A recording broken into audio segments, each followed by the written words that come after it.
Hi, I'm Kat, and today we're gonna do the November wrap-up. So if you've seen my previous videos, you know that I kind of took it upon myself to read a lot of books before the year ends, and November was kind of the month for me to read not everything, but it felt like I was reading everything. Overall, it was very much a reading focused month because everything else kind of took a back seat, but I still managed to watch a couple things here and there. So let's start with movies. The first one I watched was The Princess Switch Switched Again. I watched this because I have been a fan of Vanessa Hudgens my entire life. It all started with High School Musical, and ever since then I just have a very special place in my heart for her. So I kind of needed to watch this. I watched the first one in this movie franchise. I think it was 2018 that it came out, and it's one of those classic cheesy Netflix Christmas movies, so it's more of that. I have to say I didn't enjoy it all that much, so that's all I have to say. It wasn't the best. I don't recommend it. And then I watched Rebecca, which was on my radar, but at the same time I didn't know much about it. I knew going into it that it was based off of the book, but I have never read the book. And having watched the movie, I am glad I never bought it because I don't think I would have enjoyed it if I had read the book. I loved the main actors, so I went into this movie expecting to at least really enjoy the performances, but I think it was a case of I just didn't vibe with the characters. It's not that I didn't enjoy the way they were portrayed, it's just that I didn't connect. It bothered me to no end, the lack of communication, and I understand that this is meant to be a mysterious and suspenseful kind of movie, but even so, like, our main character seemed too naive to be believable. On top of all that, the ending felt a bit lackluster for me. I have no idea if it is a good and faithful adaptation. I've never read the book, but after watching the movie, I don't plan to. But if you have read the book and seen the movie, please tell me down below if it was a faithful adaptation, if you think the book is better. I'm curious about that actually. And moving on to TV shows, this month I finished Glee Season 3. I watched the majority of this series some months ago, but I just didn't finish it. And this month, because I had like 2 or 3 episodes left, it was small enough that I could stick it in the middle of reading books. So yeah, I finished season 3. I really enjoy Glee. I think it's a very not drama free, because there's a lot of drama, but at the same time it feels so low stakes in a way, and I appreciate that so much. I love just singing along with all of the characters, and it makes me happy. It's a show that lets my brain rest a little bit while I watch it, so I appreciate it for that immensely. And finally, let's get to the books. So the first book I finished this month was Lenny by Max Porter. First of all, let's talk about this cover, which is so beautiful. This book felt a little middle of the road for me. I wasn't overwhelmed, I wasn't underwhelmed, I was just in it for the ride. I really appreciate Max Porter's writing. I read his first book, really enjoy that, and if I were to compare the two, I prefer his first one, which is Grief is the Thing with Feathers. I really love that book. But then I found a new favorite book, which is The Starless C by Aron Morgenstern. I've been meaning to read this book since it came out. So many people who have read it said incredible things about it, and I am so glad to finally have it in my life, to have finally read it. I love it so, so much. Whenever you have to describe books, just in the general sense, you always describe them, or I tend to, as portals to new worlds, as adventures, and this book encapsulates that so beautifully. This book takes a lot of inspiration from fairy tales. So we have some stories sprinkled throughout the whole book, while at the same time we have our main narrative running the whole story. And the whole thing talks about mystery and adventure, the love of books. I couldn't put it down. I devoted a whole week for this book, and it was the best time. There's a lot of other aspects to it, but our main thing, our main character is Zachary Ezra Rawlings, and he is a college student who stumbles upon a book in the library. He takes it home, and once he starts reading it, he sees himself in the pages. Like, the story tells a bit of his life. And because it was written so long ago, way before he was born, obviously he's intrigued. And then he starts this journey of finding out where this book came from, what it means, why is he in the pages of the book. And it takes him on this adventure, this beautiful adventure of secret worlds, not secret societies, but a little bit of secret societies. I highly recommend everybody to read this book because it's just so stunning. If you like solving little mysteries in the books, you will love this. If you enjoy just being swept off your feet into a story, you will love this. If you enjoy just loving books, you will love this. It's everything you could ever wish for. The writing style is beautiful. It was the first thing I noticed. The way that Aron Morgenstern writes, I have no words whatsoever to even describe the way that she writes. So I highly encourage you to pick this up. I will be picking up her first book, which is The Night Circus, because I am so in love with this that I need to read everything else she has published. And the only thing I have to say is that I grew so attached to these characters that the ending felt not short, because we got an explanation and things clicked into place really beautifully. But I love these characters so much that I want to see more of them. I need to see more of them. And that is a thing that happens to me a lot. I really appreciate something very unrealistic, which is a happy ending with a nice little bow on top, like a static ending.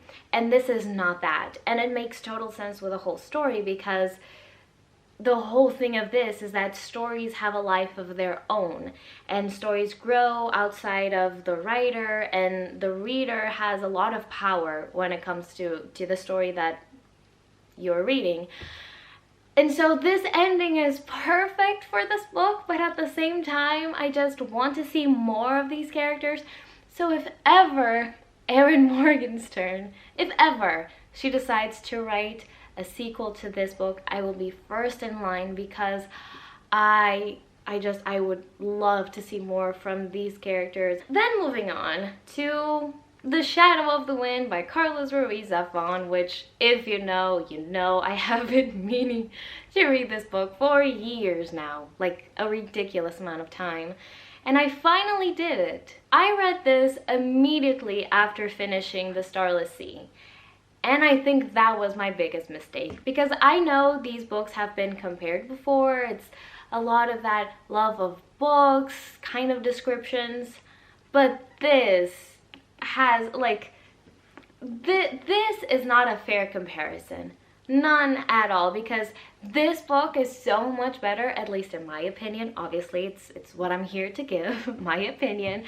But that book is so much more special, so much more magical than this. This is translated to Portuguese, but the author is Spanish. So it's not a thing of the translation not being the best, because it is. The languages are pretty similar. And I didn't really vibe with the language, and the whole thing felt too close to a mystery, and a mundane mystery at that it didn't capture my attention. It felt very human, the whole thing. And I don't know if I'm explaining myself, if you understand what I mean by that, but it felt very real life. There was no magic to this, and when I went into it, I was expecting magic. The whole library of forgotten books I was expecting that to be more of a thing. Like, what's the point of having a library of forgotten books and that being less than a side character to the story? It was just a thing that was there. The whole mystery behind it all, it felt predictable, and I guessed the ending, like I was expecting the way things worked out. So yeah, this was very lackluster for me. I didn't enjoy it.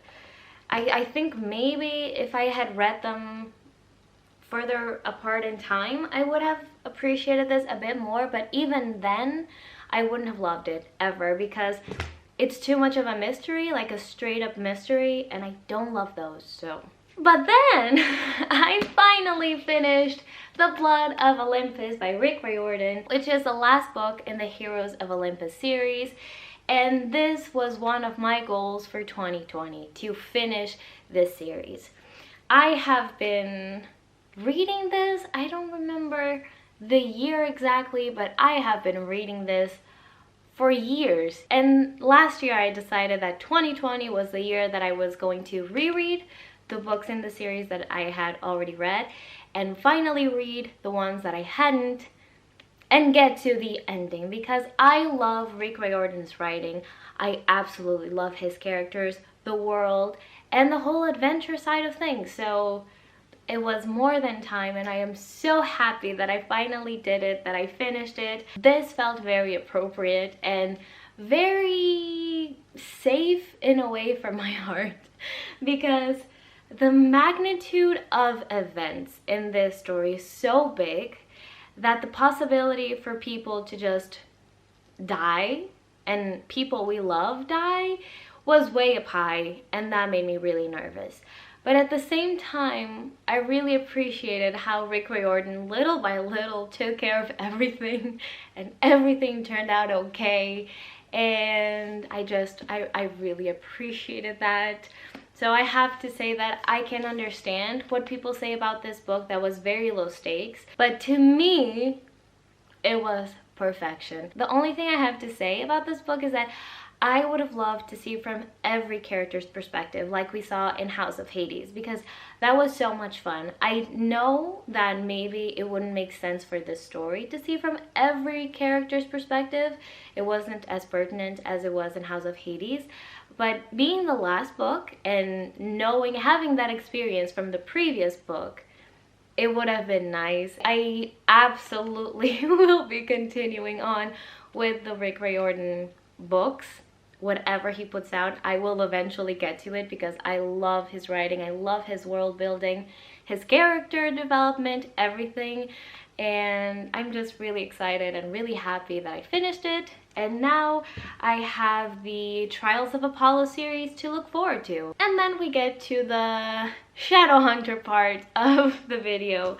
And that is because I read the Mortal Instruments graphic novel Volume 4 by Cassandra Clare and Cassandra Jean.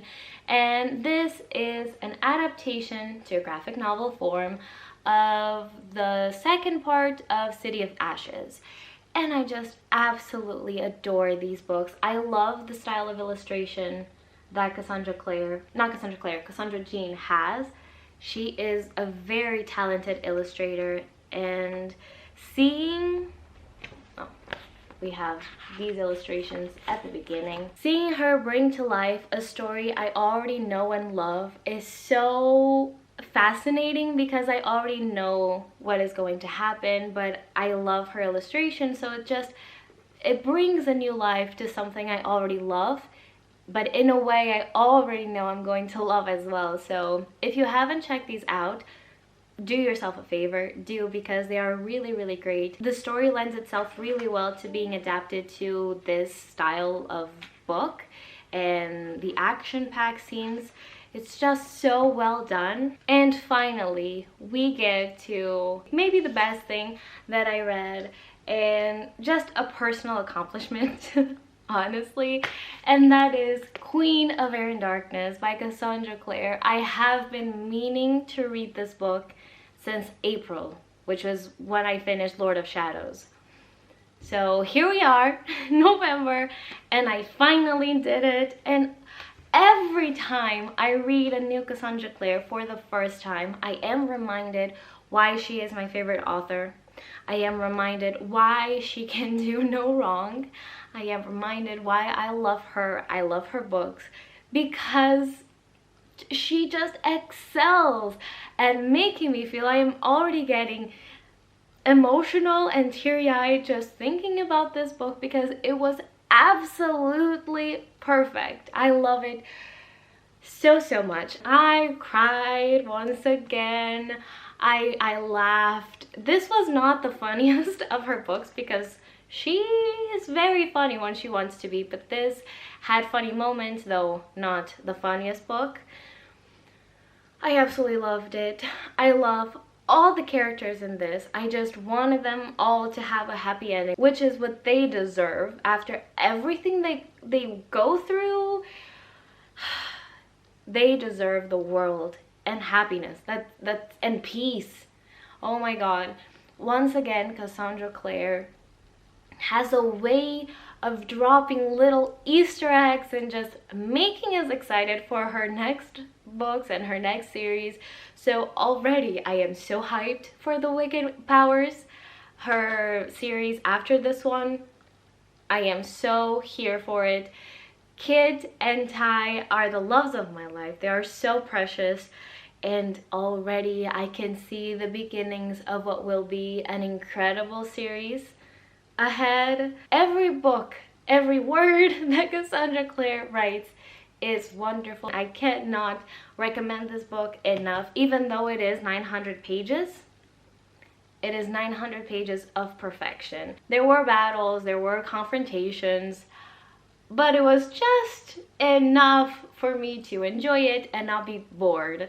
So this was perfect. This focused a lot on the relationships. It focused a lot on the whole character development of what people were going through mentally, which is my favorite thing. So this book was absolutely perfect. If I had, this was obviously like a new favorite, 5 stars, no questions. Even though to me, all Cassandra Clare books and series are 5 stars, you can see her develop and grow as an author, and this book is really like her best up until this point, up until everything I've read. Perfection, perfection. If you still haven't picked up any Shadowhunter books, do yourself a favor because they are brilliant, incredible novels, incredible stories. And you have so many to go through. Think of all of the joy of discovering these stories for the first time. And that's it for this month. I hope you enjoyed it. And please let me know in the comments if you've read any of these books or you watched anything that I talked about. What was your favorite thing of the month? Either movie or book? Let me know. I'm always curious. And I'll see you next time. Bye!